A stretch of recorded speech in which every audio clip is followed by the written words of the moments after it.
Em nome do Pai, e do Filho e do Espírito Santo. Amém. Inspirai, ó Senhor, as nossas ações e ajudai-nos a realizá-las, para que em vós comece e para vós termine tudo aquilo que fizermos por Cristo, Senhor nosso. Amém. Santa Maria, Mãe de Deus, rogai por nós. Agora, essa semana, continuamos, no mesmo caminho do ensina-nos a orar.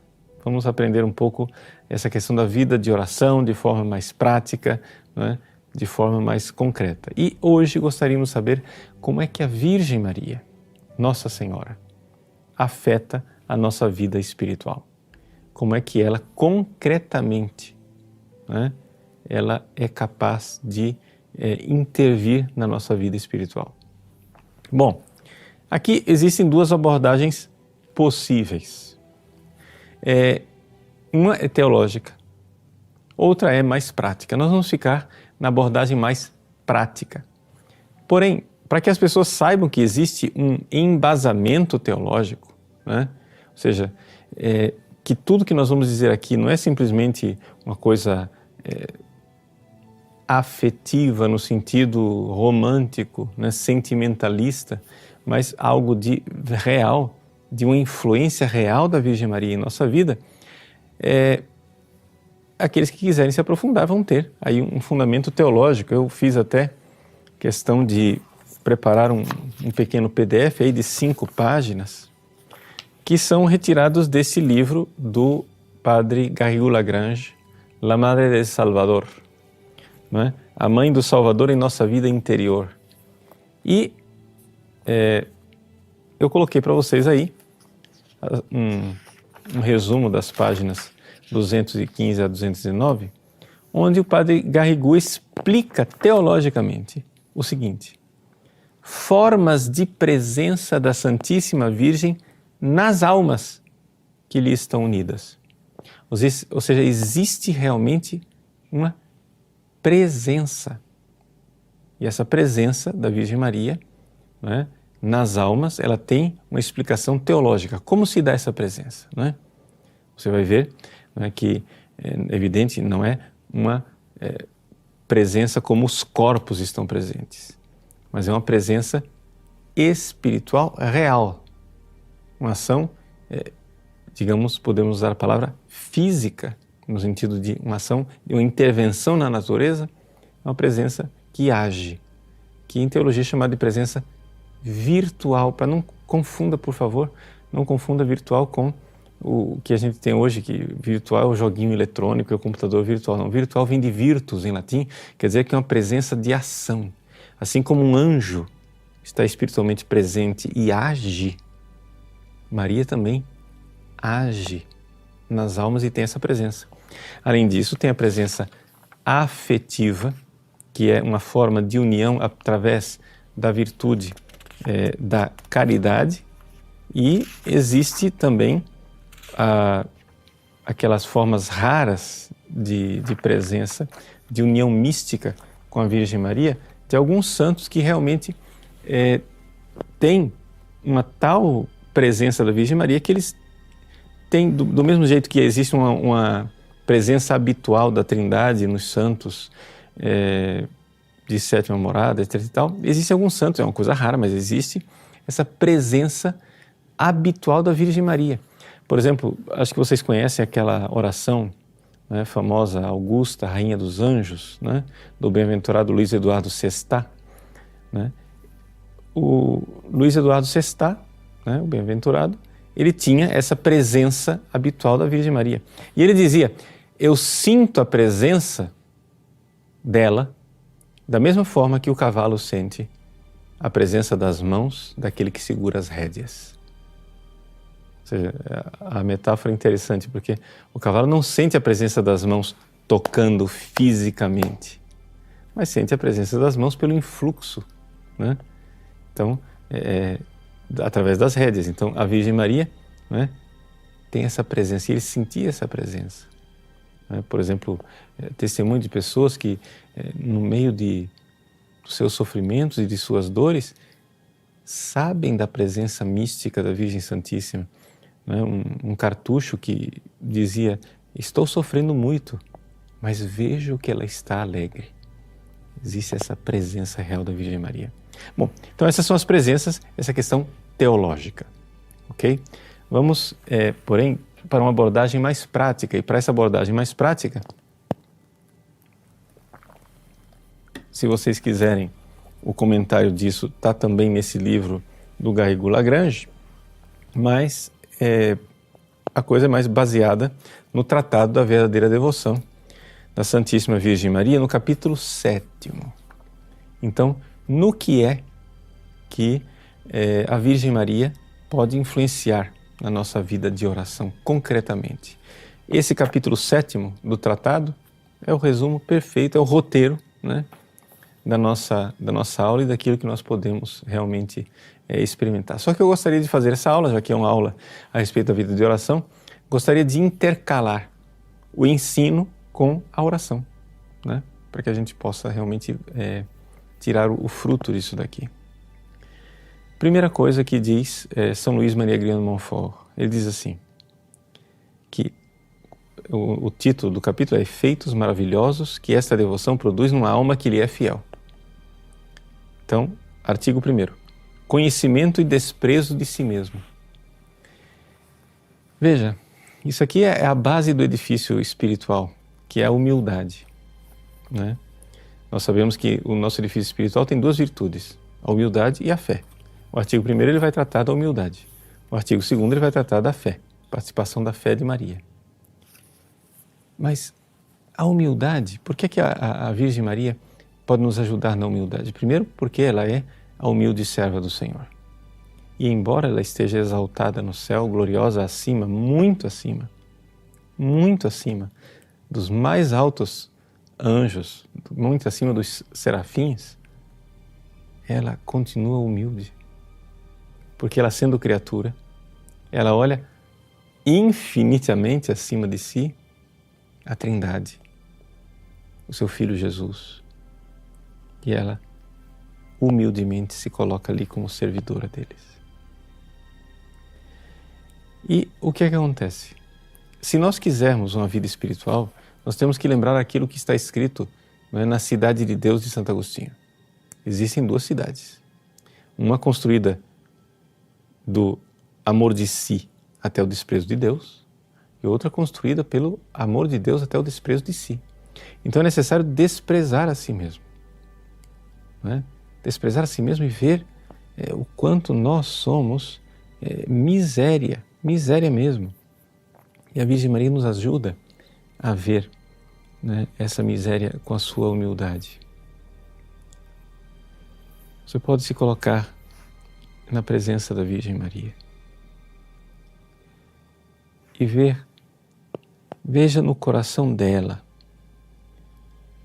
como ela está imensamente humilhada diante de Deus. Foi ela quem disse no Magnificat, ele olhou para a humildade de sua serva. Minha Mãe Santíssima, vós que sois humilde, eu quero contemplar, Senhora, a vossa humildade, que ao contrário da humildade, que ao contrário da soberba de Satanás. E porque vós vos humilhastes, vós hoje reinais gloriosa no céu. Minha Mãe, hoje é dia de Nossa Senhora Rainha. Nós celebramos a vossa coroação como Rainha do céu e da terra. A humilde serva que foi exaltada. Quem se humilhar será exaltado, mas quem se exaltar será humilhado. Ajudai-me a enxergar isso, porque tantas e tantas vezes a minha carne me leva a uma exaltação frívola. Minha Mãe, vós sois a Mãe da humildade. Humílima Maria, eu quero hoje vos pedir a graça Tocai-me, Senhora, com a vossa mão e dai-me a graça da humildade. Assim como ensinastes a São João, que vos recebeu em sua casa, ensinastes a humildade, a baixeza, a pequenez, o escondimento. Ensinai, Senhora, também a mim, que eu saiba me esconder e me humilhar e ver a minha miséria. Amém. Então, vejam como você pode e deve, né, na sua vida de oração, pedir à Virgem Maria a virtude da humildade. Veja, não é simplesmente um recurso pedagógico. Algumas pessoas, é triste a gente conviver no mundo que nós estamos atualmente, que as pessoas não têm fé. Então elas acham que o que a gente faz é um faz de conta, é uma pedagogia, é uma coisa assim, simplesmente para ensinar as virtudes para as pessoas. Não, não é só uma questão pedagógica. É muito mais profundo, é uma questão de ação. Existe uma presença, existe uma virtus, existe uma força, né? Existe uma presença operacional da Virgem Maria. Porque assim como ela gerou o Cristo aqui na Terra, ela vai gerar o Cristo manso e humilde de coração em nós. Segundo ponto, participação na fé de Maria. Veja, aqui é algo impressionante.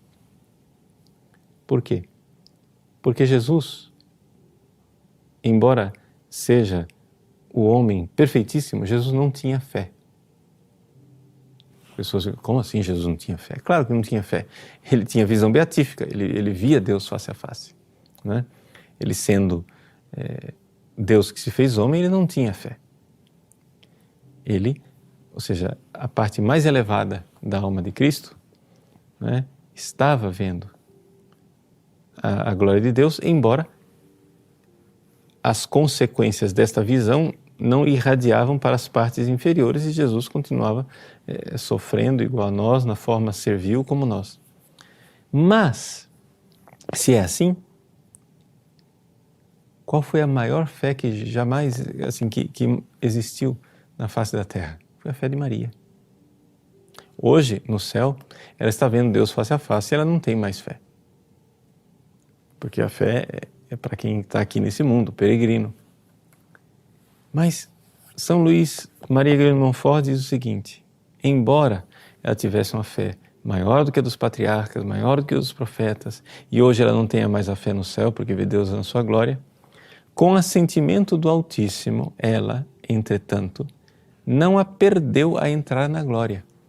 Ou seja, ela vê Deus face a face, mas ela não jogou fora a fé que ela tinha, porque ela guardou-a para os seus fiéis servos e servas na igreja militante. E quanto mais, portanto, ganhardes a benevolência desta princesa e virgem fiel, tanto mais profunda fé tereis em toda a vossa conduta. Vamos pedir a ela isto. Totus tuus. Eu me entreguei a Maria totalmente. Por isso, minha mãe,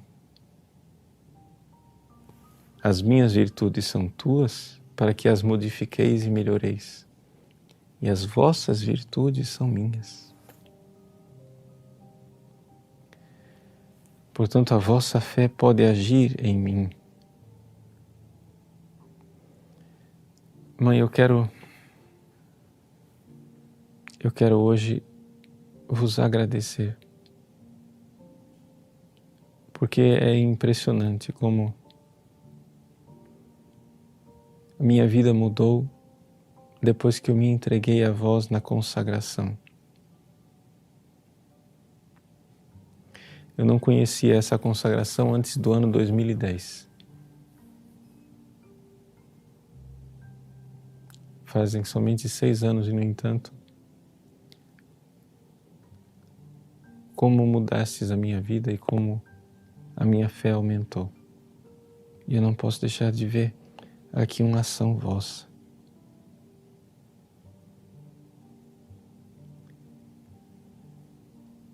a vossa fé em mim.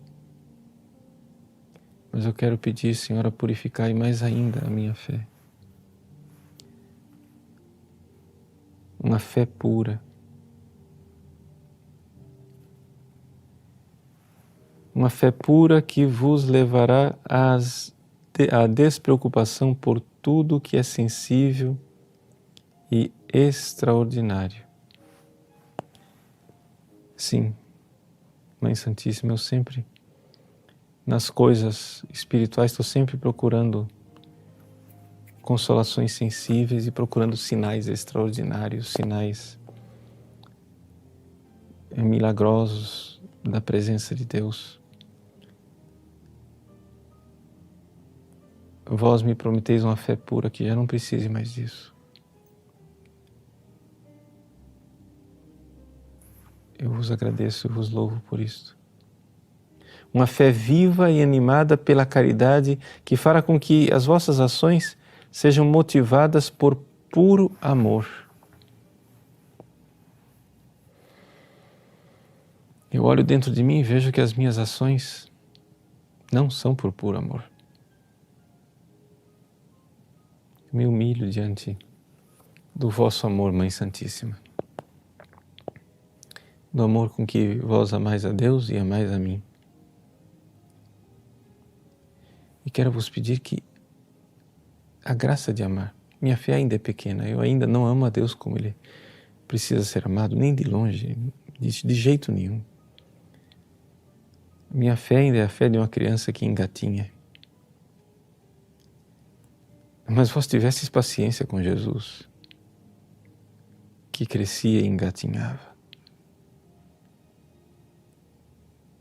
E como pegaste Jesus pequenino, em seus pequenos tropeços, pegai minha fé e elevai-a, levando-a a uma fé que corresponde ao amor. Uma fé que tem pressa de amar de volta.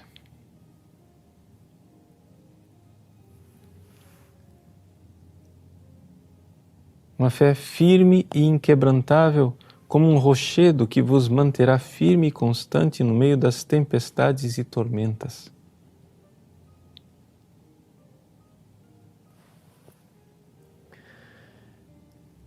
Minha mãe, eu creio que Deus me ama e que vós me amais, apesar das tribulações pelas quais eu venho passando, pelas quais a minha família vem passando. Minha família que está sendo visitada pela doença grave.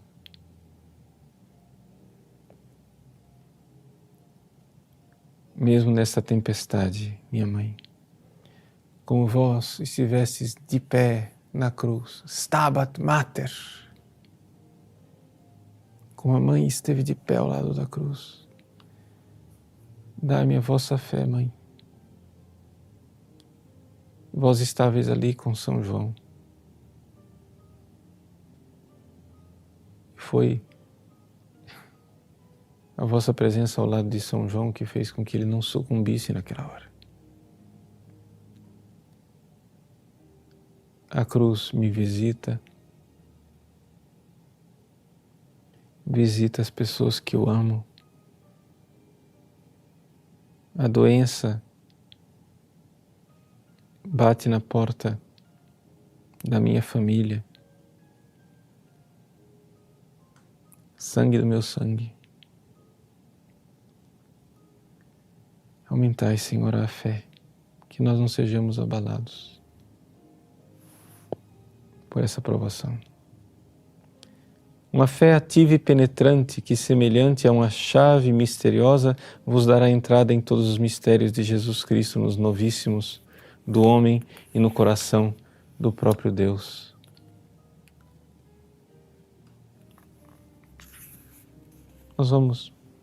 Podemos continuar.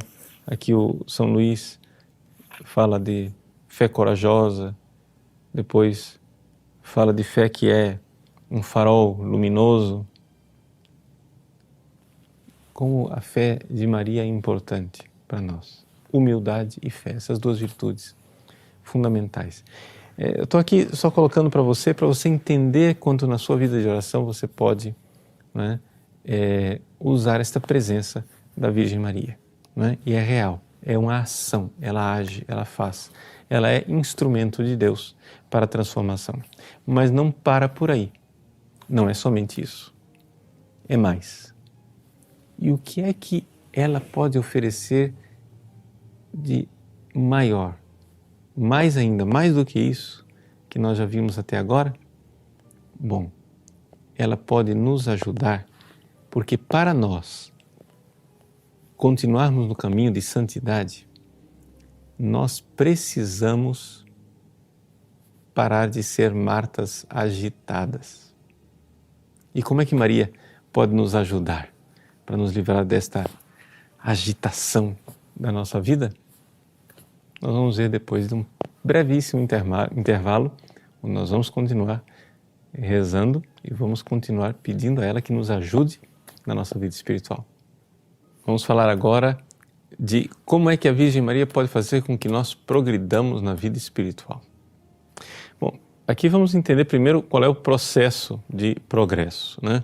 Onde é que nós queremos chegar? Nós queremos sair dessa via de iniciantes, né? Vamos falar sério, né? Chega de ser iniciante a vida inteira. Mas o que é que são as 3 moradas iniciais? Onde é que está o problema, né, das 3 moradas iniciais? Vamos usar aqui como esquema para a gente entender os passos que têm que ser dados, aquela parábola de Jesus sobre o semeador, né? O reino dos céus é como um semeador. Quando Jesus fala do reino dos céus, ele está falando claramente do reino dos céus dentro de nós.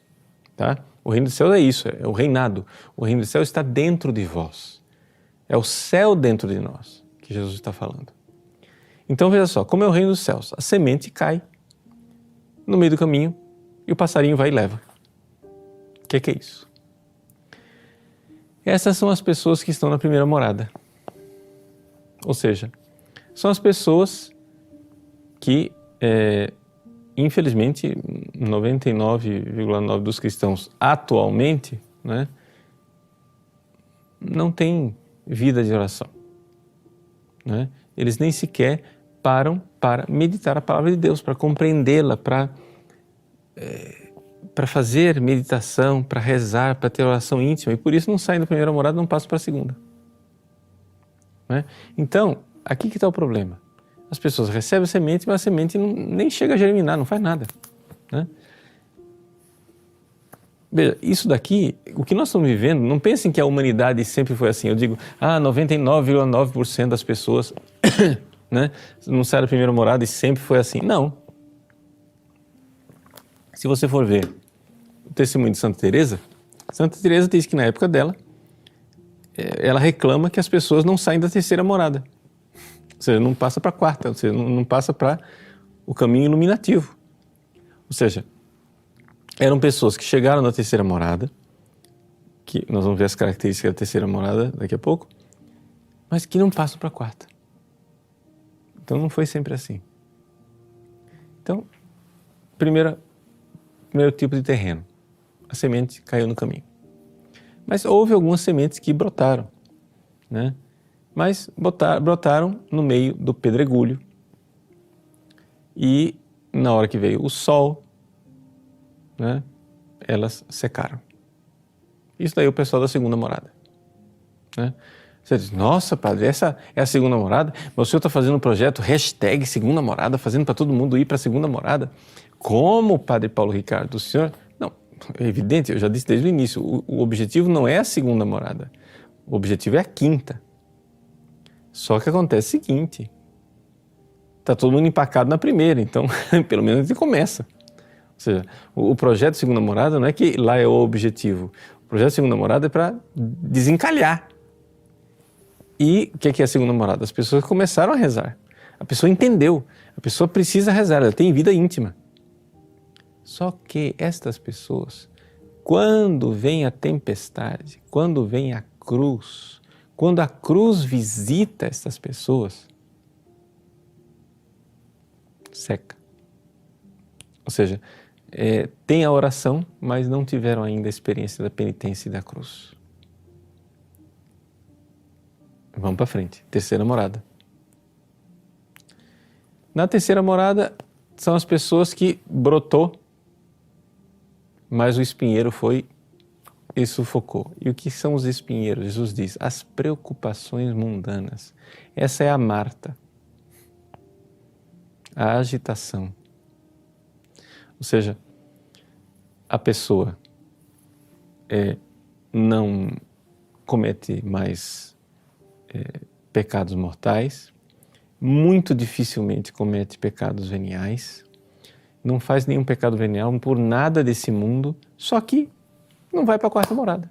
Santa Teresa fala disso. Ou seja, pessoas virtuosíssimas, pessoas maravilhosas, que, puxa vida, já pensou uma pessoa que chegou ao ponto de que ela não faz nenhum pecado venial, ela tem vida de oração, ela tem vida de penitência.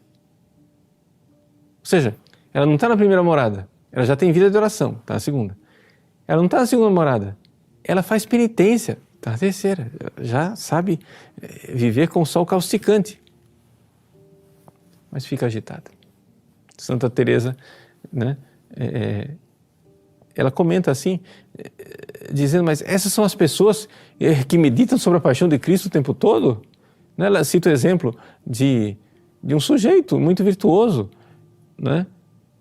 Mas que a família dele, alguém passou a perna na herança lá e ele foi injustiçado e pronto, e aquele negócio não sai da cabeça dele e pronto, e por isso ele não vai, né, nunca para a quarta morada. Por quê? Porque ele não tem essa confiança, essa entrega como a criança que se entrega nos braços da mãe. É aqui que entra Nossa Senhora. Ou seja, para nós sairmos da via de iniciantes, nós precisamos de uma confiança irrestrita em Deus. Só que acontece o seguinte, nós estamos manchados pelo pecado original e nós olhamos para Deus como se Ele fosse, não digo inimigo, mas como se a cruz de Cristo fosse nossa inimiga e, portanto, nós não confiamos. Lembra que Adão e Eva, a primeira coisa que eles fizeram depois do pecado foi se esconder atrás do arbusto com medo de Deus que ia se aproximar. Então, as pessoas não progridem espiritualmente porque não conseguem se entregar e continuam como martas agitadas nas panelas da cozinha. Panela da cozinha, espinheiro da parábola, é tudo a mesma coisa. O que você precisa entender é que nós precisamos ter aquela paciência, né? Aquela capacidade de receber os golpes da vida sem que isso nos agite interiormente. Quando você consegue isso não é só um esforço seu, isso é uma intervenção divina na sua vida. Quando você consegue isto, né, você está a caminho, ou seja, você está passando, né, está fazendo o que é necessário para passar para a quarta morada.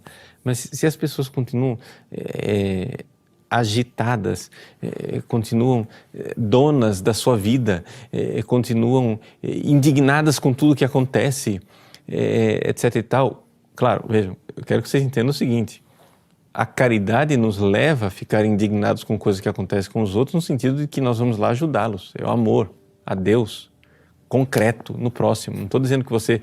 Não estou falando aqui... Somos cristãos, não estou falando da ataraxia, né, dos estoicos. Ah, eu não sinto nada. Isso aí é a dormência de um morto. Não é isso que eu estou falando. Né? Eu estou falando de outra coisa. Eu estou falando do Cristo manso e humilde de coração. O Cristo que amou na cruz. O Cristo que soube transformar toda aquela dor em amor. Eis aí. Aí a Virgem Maria nos ajuda. Por quê? Porque quando você tem angústias, dores, sofrimentos, inquietações, agitações, panelas batendo, espinheiros sufocando, e você se joga nos braços da mãe, aqui você tem um auxílio enorme.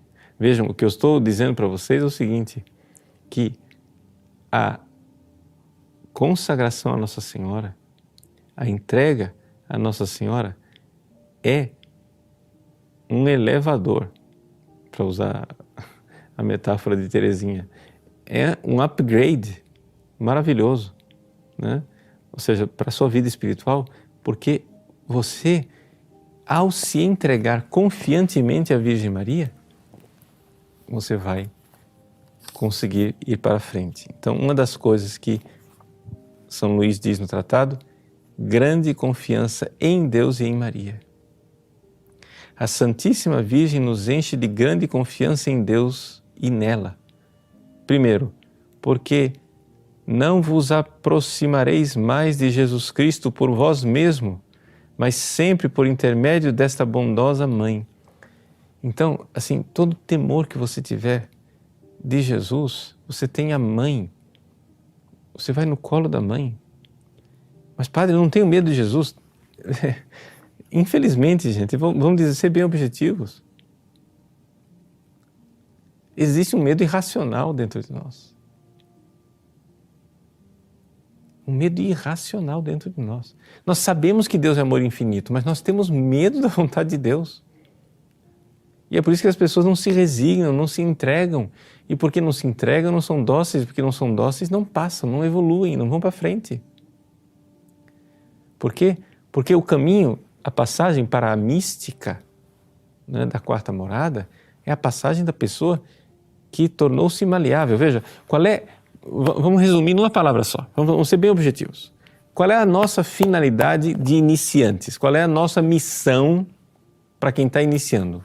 Pessoal das 3 primeiras moradas. Qual é a nossa missão? Nós iniciantes. É tirar os empecilhos. Tirar os obstáculos para que Deus haja. Para que Deus comece a fazer. Ou seja, Deus é uma presença, e uma presença ativa. Deus é vivo, Deus está agindo dentro de mim, Ele quer fazer, mas eu estou impedindo, né? Por quê? Porque Ele age, mas Ele age com uma brisa suave, né? Então, se você é a folha da árvore que ainda está pegada com a árvore, se bater o vento, a folha não voa, ela só voa se ela se desapegar. E são esses apegos bobos, tolos, que impedem as pessoas de ir para frente. E é por isso que, então, na passagem da 3ª para a 4ª morada, existe a noite escura dos sentidos, onde a pessoa começa a perder coisas. A noite escura dos sentidos é isso. É uma perseguição, é uma frustração pastoral, é uma doença sua ou na sua família. É alguma coisa que acontece onde Deus quer dar aquele upgrade e quer que você seja como uma criança nas mãos dele. Porque se você for como uma criança nas mãos dele, ele fará. Veja, e quanto tempo deve durar isso, padre? Não é questão de tempo, é questão de amor. É questão de amor. Para ser santo não é necessário muito tempo. É necessário muito amor. Mas é esse amor que confia, onde eu sei que eu estou nas mãos deste bom cirurgião que vai transformar a minha alma. Eu me lembro quando o meu sobrinho, o Lucas, que agora já está com 20 anos, 21, ele era pequenininho e teve meningite. Eu contei até essa história no livro Olhar que Cura. E tinham que tirar o líquido, né, da coluna para fazer o diagnóstico, para ver que tipo de meningite. Ele ficou agitadíssimo, era uma criança, e todo mundo ali ao redor da cama, e todo mundo preocupado. A médica disse: olha, desse jeito aqui não vai dar. Eu não vou conseguir fazer nada com esse povo todo agitado aqui ao redor. Lucas, você vai escolher uma pessoa e vai ficar aqui. Os outros vão sair. Quem que você escolhe? Mamãe. A mãe ficou. Os enfermeiros imobilizaram a criança e retiraram o líquido. Graças a Deus o Lucas hoje está bom, sem sequela nenhuma. Mas nós somos assim. Nós resistimos. Mas se nós tivermos a presença de uma mãe, a gente se entrega. A Virgem Maria. Então, nós não vamos ter medo do cirurgião que é Jesus. Ele é amor infinito, sim, mas acontece que o nosso coração manchado reage irracionalmente com esta mãe. Vejam, e não é só, eu quero que você entenda o seguinte, não é um sentimentalismo de mãe. Não é isso. É algo, é real, é uma entrega real, é uma ação real dela. Ela nos foi dada por Jesus aos pés da cruz para isto, para nos entregarmos totalmente a ela. E o discípulo recebeu-a naquele momento estaídia para suas próprias, para aquilo que era mais íntimo seu, idios. Está traduzido, recebeu na sua casa. Mas, na verdade, na sua intimidade, naquilo que era propriamente seu. E por que é que aumenta a confiança, número 2? Porque tendo-lhe dado todos os vossos méritos, graças e satisfações para que deles disponha a sua vontade, ela vos comunicará suas virtudes e vos revestirá de seus méritos, de sorte que podereis dizer confiantemente a Deus: Eis Maria, vossa serva, faça-se em mim conforme a vossa palavra. Ecce ancilla Domini fiat mihi secundum verbum tuum. Terceiro, porque desde que vos destes a ela inteiramente de corpo e alma, ela que é liberal com os liberais e mais liberal que os próprios liberais, dar-se-á a vós em troca, e isso de um modo maravilhoso, mas verdadeiro. E assim podereis dizer-lhe ousadamente: tuus sum ego salvum me fac. Eu sou teu, salva-me. Ou, como já se disse, com o discípulo amado, accepite in mea. Eu vos tomei, Mãe Santíssima, como todo o meu bem, né? Então, assim, ele continua essas reflexões, aí ele chega no número 4 e diz assim: aumenta ainda a vossa confiança nela, é que, tendo-lhe dado um depósito tudo o que tendes de bom para dar ou guardar, confiareis menos em vós e muito mais nela. Então, veja só. Enfim, isso aqui são as reflexões de São Luís, mas vamos colocar, né, na nossa vida, praticamente. Como é que nós estamos diante de Deus? Será que a nossa semente não está debaixo do espinheiro, das preocupações da vida, das panelas de Marta, onde eu sou o meu Salvador? Quantas e quantas vezes eu já rezei e disse: eu hoje escolho Jesus como meu único Senhor e meu único Salvador. Então logo aparece um problema na vida, eu pego de volta. Mãe Santíssima Senhora, eu quero me colocar como recorda o Salmo, como uma criança confiante no regaço da sua mãe. A minha alma está como uma criança no regaço da mãe. E eu quero me entregar verdadeiramente nos braços desta mãe, porque Jesus se entregou a ela. E foi ela quem gerou Jesus e, portanto, para que Jesus seja gerado em mim, eu me entrego nos braços dela. Senhor, olhai minha alma agitada. Quantas vezes eu venho rezar e venho agitado, venho querendo dominar, querendo ser o dono da minha vida. querendo tomar as rédeas da vida. Eu quero ser dócil, Senhora. Ajudai-me. Eu não sei o caminho. Assim como minha mãe me ajudava a atravessar as ruas, movimentadas e perigosas, quando eu dava a mão como criança. Vós me ajudais agora, minha mãe, a atravessar a rua perigosa dessa vida. Eu não sei quando caminhar e não sei quando parar. Eu não sei o que fazer e o que proceder. Porque, embora eu me sinta totalmente impotente diante dos problemas desta vida, dentro de mim existe um rebelde soberbo que quer tomar as rédeas e salvar. Mas o caminho é a ruína. Por isso me lanço, Senhora.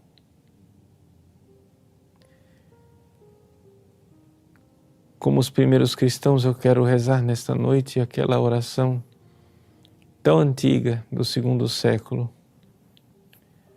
Subtum presidium confugimus sancta Dei Genetrix. Debaixo de vossa proteção, nos refugiamos, Santa Mãe de Deus.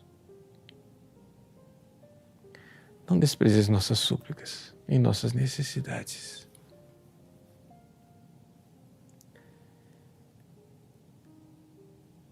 Mesmo que venha a tempestade, a procela e o tufão, minha Senhora, eu me jogo nos vossos braços e digo: eu estou com a minha mãe querida, a mãe à qual me entregou Jesus, o próprio Jesus, mas ninguém me entregou a ela, foi Ele quem me entregou.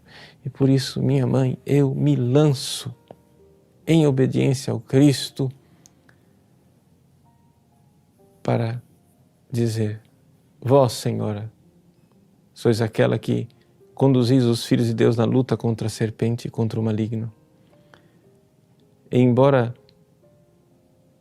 minha vida esteja sendo visitada pela dor e pela morte,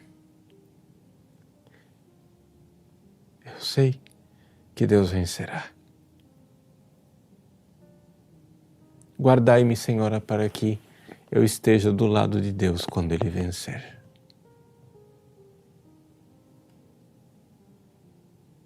Ele vencerá. Muito obrigado, minha Mãe Santíssima, minha Senhora.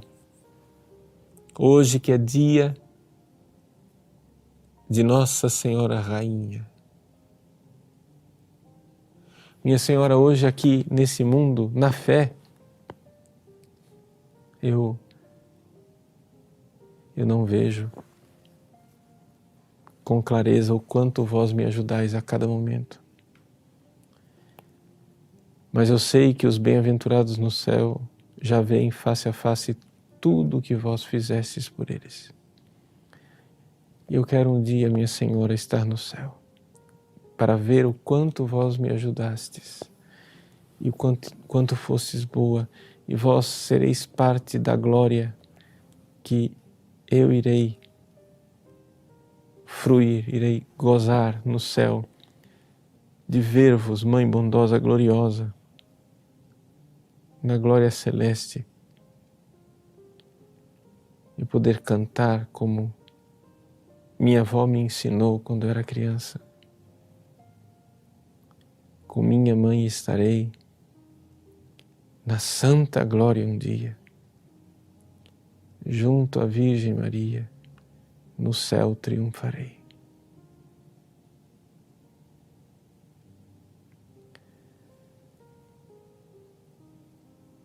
Por enquanto aqui na terra, minha mãe, passando pelos trabalhos e pelos tormentos deste mundo, eu quero confiar em vós e parar de ser a Marta agitada,